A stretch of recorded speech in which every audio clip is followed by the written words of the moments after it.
झारखंड विधानसभा की कार्यवाही चल रही, सीधे लिए चलते हैं। जिस सिस्टम से 20% पानी लेते हैं उसी से 100% पानी लीजिएगा तो इसमें कोई खर्च नहीं है महोदय। तो एक तो मैं बताना चाहता हूँ। दूसरा, नदी से पानी खींचने में खर्च है, बिजली का भी खर्च है, मेंटेनेंस का भी खर्च है, ये खर्च भी बचेगा और पानी 100% साफ रहेगा। जो पानी का ट्रीटमेंट करके साफ करना पड़ता है उसमें भी कमी आ जाएगी, खर्च शून्य हो जाएगा। इसलिए मैं मांग कर रहा हूं कि पानी चांडिल डैम का ही है, आप नदी में गिराते हैं, वहां से पंप से खींचा जाता है और वही चांडिल डैम का उतना ही पानी जितना नदी में आता है वह पानी डोबो डैम या और डिमना लेक में आ जाए। यही मैं कह दूं। मैंने महोदय इस पर मुख्य सचिव महोदय से एक दिन वार्ता किया था और उन्होंने 29 जुलाई को एक मीटिंग भी रखा था, पर उनके घर में कोई बीमार हो गया, वो आइजल चले गए, नहीं हो पाया। मैं चाहता हूं कि सरकार एक समिति बना दे, जो मंत्री जी कह रहे हैं वो अभी, जो मैं कह रहा हूं वो अभी, वो समिति जांच ले, संभाव्यता पर विचार कर ले, हर तरह से खर्च पर भी विचार कर ले और वो समिति एक निर्णय ले ले। समिति नहीं देने का निर्णय करेगी चांडिल डैम से तो सरकार नहीं देगी। अगर कमेटी कहती है कि यहाँ से देना फिजिबल है, सस्ता है, अच्छा है तो दे दे। एक समिति महोदय बना दे मुख्य सचिव की अध्यक्षता में। माननीय मंत्री जी।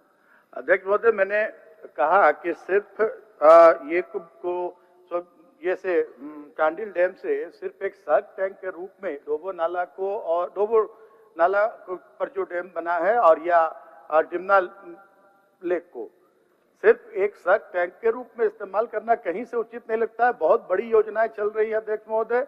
अब पूरे पूर्वी सिंहभूम के सभी ग्रामीण क्षेत्र और सरायकेला खरसावां जिले के ग्रामीण क्षेत्रों में इन दो नदियों से पूरी पर्याप्त मात्रा में पानी की सप्लाई हो रही है और पूरे मानक के साथ। तो अध्यक्ष महोदय, और एक बात मैंने पहले भी कहा कि 55 से लगभग 7500 मिलियन गैलन इसका डिमना लेक की कैपेसिटी है और उसमें अगर 5250 मिलियन गैलन पानी से नीचे होता है तो वो सप्लाई नहीं सप्लाई में पानी पीने में उसको नहीं सप्लाई किया जाता है, उसको रोक दिया जाता है सप्लाई। और जुस्को भी सिर्फ 15 से 20% जो जुस्को का है 55 मिलियन गैलन पर डे जो सप्लाई करती है, उसमें भी डिमना लेक का सिर्फ 15 से 20% पानी का उपयोग करती है। बाकी खरकाई और स्वर्णरेखा नदी से ही वो लोग पानी लेकर सप्लाई करते हैं।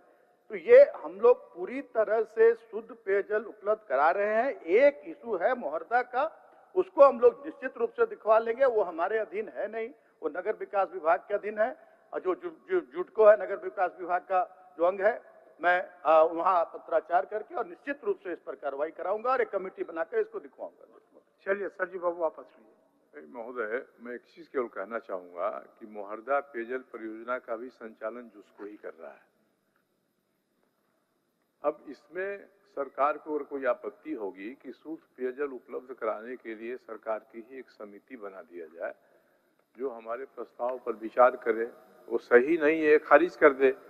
समिति को लगता है कि ये सही है तो समिति उसको स्वीकार कर ले। महोदय, सरकार इतना भी नहीं विचार करेगी तो फिर हम लोग क्या कर सकते हैं? आदमी अशक्त महसूस करता है।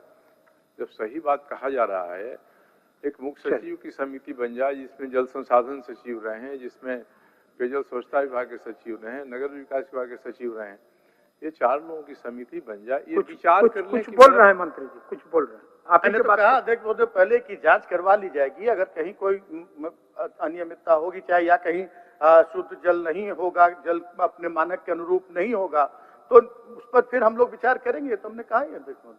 ठीक महोदय, आपका जल मानक के अनुरूप है कि नहीं, इसको मान लीजिए हम चुनौती नहीं देते हैं।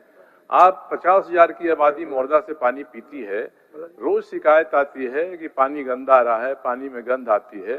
टाटा स्टील भी कई बस्तियों में बरसात में किया, बरसात में समस्या हो जाती है। तो इतनी हठधर्मिता महोदय अगर सरकार की होगी कि सही बात पर एक समिति बनाकर विचार करने के लिए भी तैयार नहीं होगी, तो मेरे जैसा व्यक्ति तो यही महसूस करेगा कि सरकार संवेदनशील नहीं है इस मामले में। जन स्वास्थ्य का मामला है, तो मैं तो इसको वापस नहीं ले सकता हूँ। सदन चाहे हमारी मांग को खारिज कर दे, क्योंकि मैं इस मांग को उठाता रहूंगा, लोगों के बीच भी उठाऊंगा, जनता के बीच भी उठाऊंगा कि भाई सरकार ये नहीं करना चाहती है। मैं तो चाहता हूँ, अब इतनी ही बात है, अगर एक समिति बना दिया जाए, हम कहते हैं मेरे प्रस्ताव को समिति खारिज कर दे, मैं खारिज हो जाएगा। मेरे प्रस्ताव को समझती है कि प्रस्ताव सस्ता भी है, कम खर्च वाला है, उपयोगी है हर दृष्टि से, तो उसका फाइनेंशियल और फिजिकल दोनों ही असेसमेंट समिति करा ले महोदय, एक प्रतिवेदन दे दे। माननीय मंत्री जी।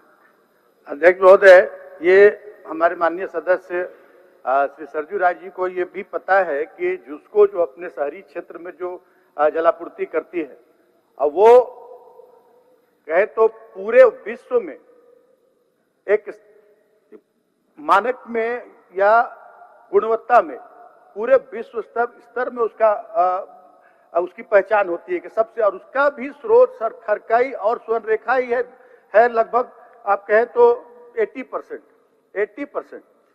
तो उसका जल जब शुद्ध है तो फिर और जल कैसे अशुद्ध है, ये फिर समझ से परे है। और माननीय सदस्य इतने गंभीर है इस मामले में, तो मैंने तो कहा ही कि मैं इसकी जांच करवा लूंगा, जांच करवा कर, और रिपोर्ट अगर आता है, विपरीत रिपोर्ट आता है कि अशुद्ध पेयजल है, तो उस पर फिर हम लोग विचार करेंगे। मैंने कहा हो गया सरजू बाबू, मिला जुला का आपका उत्तर आ गया। महोदय किस चीज का जांच कराएंगे? ये जांच कराएंगे केवल कि जो पानी मिल रहा है वो शुद्ध है कि नहीं। मैं कहता हूं कि 50-100 साल आगे की योजना के हिसाब से चांडिल डैम का पानी डोबो और डिमना लेक से लाया जाए तो वह सस्ता पड़ेगा। जिसको विश्व में हो या कहीं हो, चिराग तले अंधेरा है, क्या कर सकते हैं हम लोग। जिसको की 50 कमियां हैं जिसको मैं रोज उठाता हूं।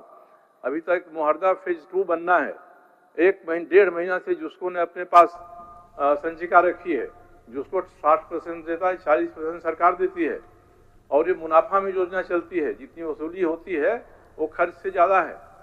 और जिसको जब इस तरह से काम कर रहा है, अगर जिसको की विश्व स्तर की है तो हम लोग विश्व स्तर पर ही प्रचार कर दें